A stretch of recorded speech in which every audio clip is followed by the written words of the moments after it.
Good morning.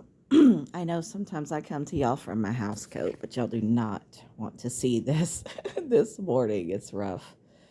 I just woke up, but I want to get this out um, before it leaves me because it's all over me. I had such vivid and detailed dreams, and this is an important. Uh, sorry. I think this is important anyway. I actually don't even remember all the details of the dreams now, even though when I'm dreaming, it's like I live a whole other life. And then when I wake up here, it's like very difficult to shake off the sleep and like, well, okay, where am I? What am I doing here? What's my role in this game and all that stuff? It's very difficult. But this is the message that I woke up with, and it's about David and Goliath. So most of y'all know at least the story of David and Goliath, even if you didn't grow up going to church. I'm sure you know the story. How? So I'll give you. I don't know if you know some important details. Y'all know I grew up with the Bible, and then as an adult studied the Bible and went to a Christian university and studied the Bible there as well. I love the story of David and Goliath, but it's not for the reason that most people do. So David, if I don't know if you know, but I'm going to give you a quick rundown. He was, according to sources, a little scrawny. Okay. When the prophet, I think it was Samuel, when Samuel went to Jesse, who was David's father, Samuel had gotten a word from the Lord, air quotes, whatever that was. He'd gotten a word, and he knew that he would find the next king in Jesse's house. Jesse had many sons. He had strapping sons, big burly sons, and capable ones. And Samuel went to his house, and Jesse trotted out these big burly sons, and each one Samuel rejected. And he's like, his dad was like, well, there's only one other one. There's a little squirt, and he's out in the field, and there's no way that he's going to ever be a king. He's just a little shit. He can barely, do anything. And Samuel was like, he trusted his intuition. He trusted his knowing. He said, no, let me see that one too. And so when David comes in, Samuel's like, yes, this is it. Well, that Jesse was like, okay, whatever. Well, fast forward, and then there's this battle. It's the Philistine. I think it's the Philistines. I'm pretty sure. You know how my 3D brain has gone, and I did not look it up this morning, so pretty sure it was the Philistines. Goliath was a Philistine, and so the Israelites were going to battle the Philistines. They're at the battle line. The Philistines are on one side of a valley. The Israelites are on the other side of the valley, and the Philistines say, "Look, we don't have to have this battle. Send one of your soldiers to fight our giant, Goliath. And if your soldier beats Goliath, then you win the battle." I can see why they did that. It was pretty smart, pretty strategic, and it was a safe bet. I mean, statistically, it was a safe bet for the Philistines to do that. They save a lot of lives that way. They save a lot of money that way, a lot of time, etc., etc. So the soldiers on the Israel side were kind of shaking in their boots. No soldier wanted to go face this giant. Meanwhile, David is sent to the battle line to give them bread, food, to give her his brothers. His brothers were there. His brothers were there going to fight in this battle. So he gets sent to the battle line to bring them food. I said bread, who knows what it is, but to bring them food. So he gets there, and they're having these discussions about who's going to battle this giant. And David's like, well, I got this. I can do this. And they're like, haha, really? He's like, yeah, I've battled impossible foes many times. So they're like laughing at him, and he's like, no, I really have done this before.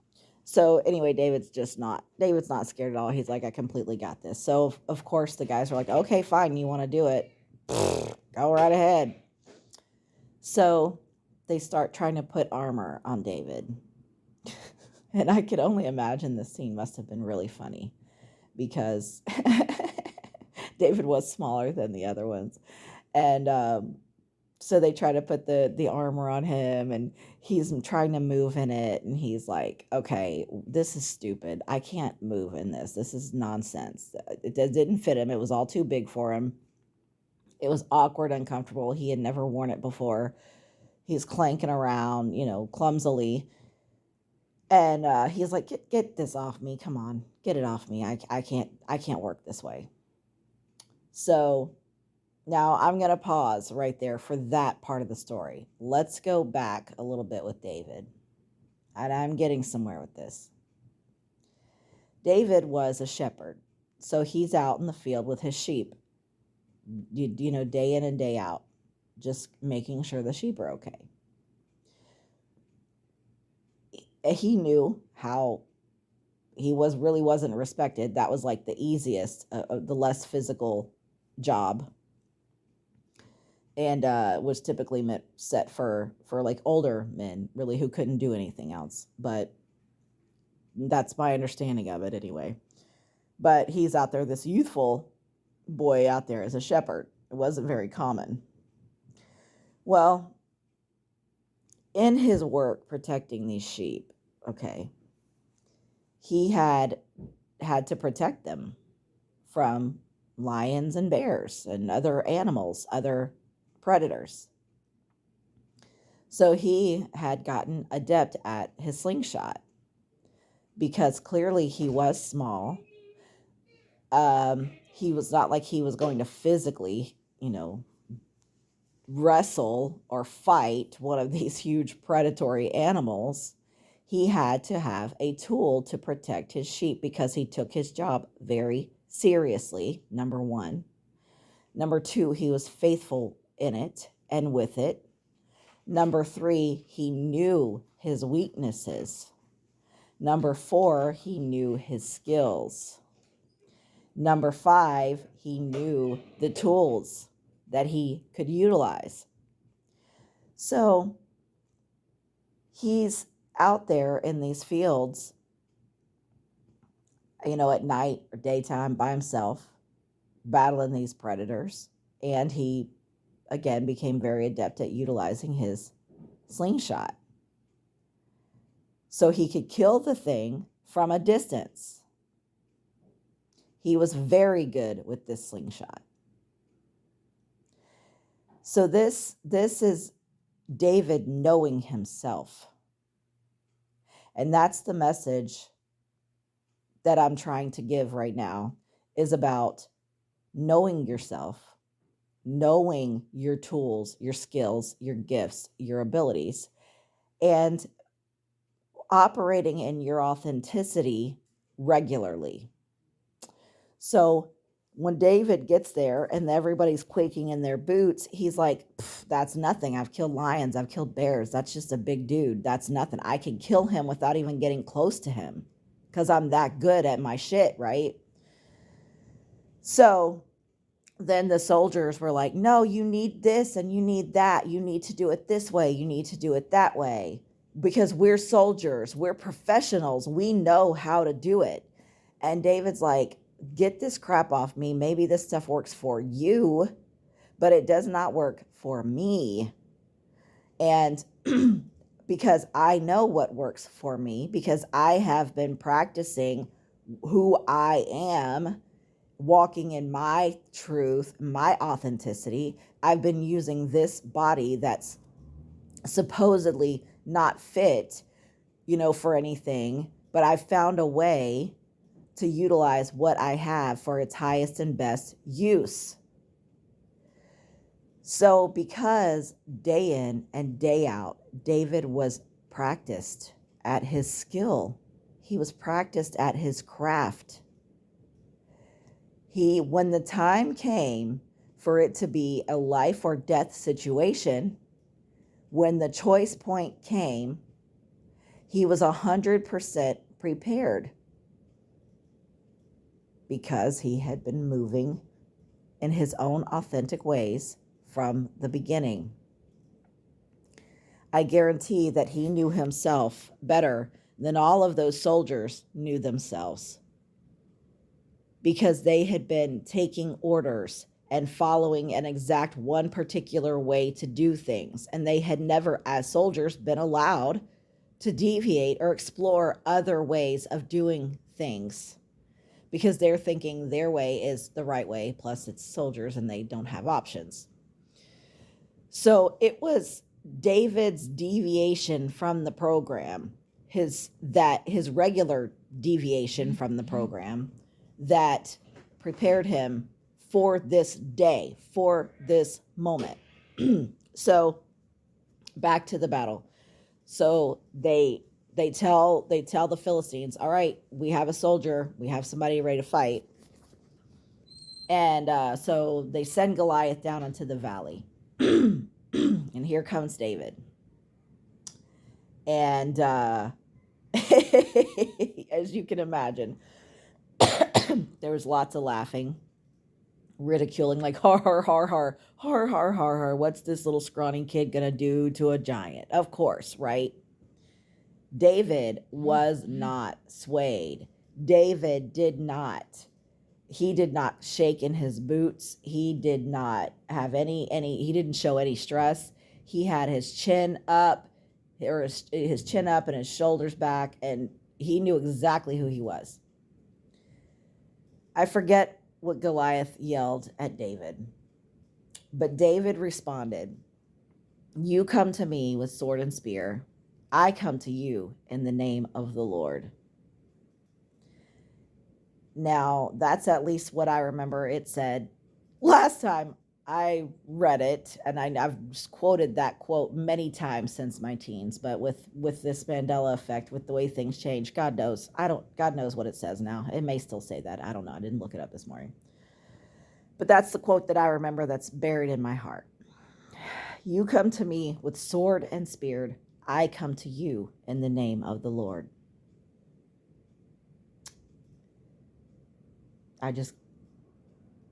It's kind of choking me up a little bit. The power in that knowing. And I'm not getting religious on you. I got covered in chills, because what he means, what I interpret it as, is you come to me with your physical 3D weapons, but I come to you full of the Spirit, full of mighty power from source. I get my strength from source. I have unlimited weapons and tools at my disposal.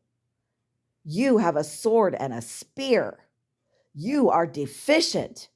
I am not. I am infinite. So we know what happens.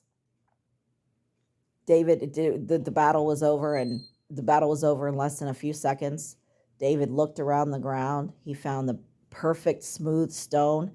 The reason he knew exactly what stone he needed for that particular foe is because he had battled so many foes before and used this tool many times before.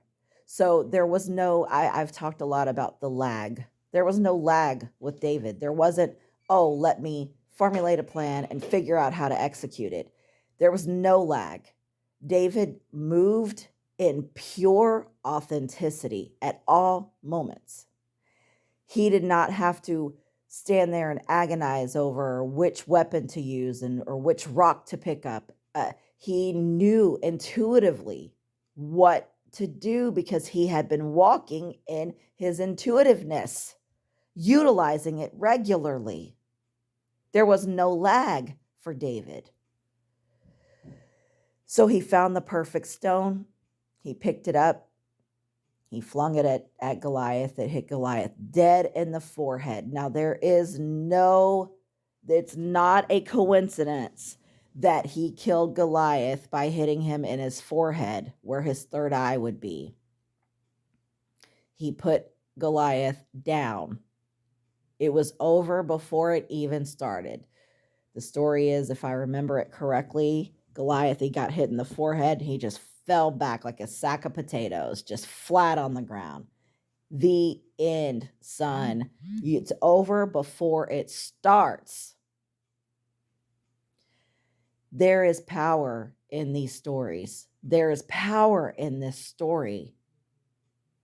This is something, and it can be this way with all stories in the Bible, or all stories with all of the historical books or religious texts. You don't have to be religious to find the value. In fact, we can find value in words of small children, and value in anything we read and anything we experience throughout the day, because it's not about the material, it's about our setting and our ability to glean wisdom from everywhere, from anywhere. So I don't have to be religious to glean the wisdom from this story, to see and feel and hear and know, what is it teaching me? We can be taught by these stories. And for me this morning, I woke up and I don't remember my dreams, but I woke up with this all over me. Lisa, remember what David did. Remember how he moved so self-assured, so intuitively, so prepared, knowing himself better than he knew anything else. Now, I realize that there are some people who say, of course, Goliath or David was a warmonger and he was a murderer and all that stuff. He did turn into that ultimately, but that does not take away from that day when that boy showed all of those big burly men who anybody else would have been afraid of these men. Anybody else would have been afraid of Goliath, but not David, because David knew who the freak he was. So I would like to encourage you. I cannot tell you how important this is, to walk in your authenticity, walk in your intuition, moment by moment by moment. Practice being honest with yourself, looking at yourself, taking stock. I made a video before about that, taking stock. What are your skills, gifts, and abilities? What are you naturally good at? What is your first instinct when stuff starts to pop off? You need to know who you are. I love you so much. You guys have a great weekend.